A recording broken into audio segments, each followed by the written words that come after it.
Welcome to Kenton's videos. Enjoy the video. You start by securing your data. Export bookmarks and ensure passwords are synced to iCloud because you will be making changes that can't be undone.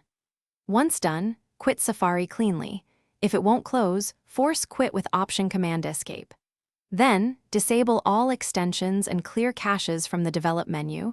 This removes corrupted temporary files and isolates extension issues. You do these first steps, so the next actions operate on a clean slate, and you can distinguish settings errors from system problems. Next, reset Safari settings to eliminate hidden configuration problems. Open Preferences, clear history, and remove website data. Once that's complete, test browsing in a new user account to separate user-level issues from system-level faults.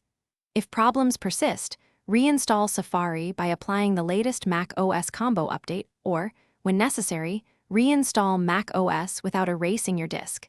This will replace damaged Safari system files. Make sure to run network diagnostics and check DNS settings. Finish by restoring bookmarks and passwords selectively. Do not import everything at once because a corrupt entry can recreate the problem. Then, enable extensions one by one, testing between each, so you isolate any offending add-on.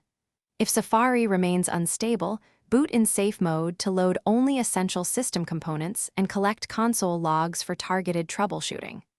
One key tip: if nothing works, capture and save console output and system diagnostics before contacting support. Those logs speed resolution and show whether the issue is hardware, network, or software.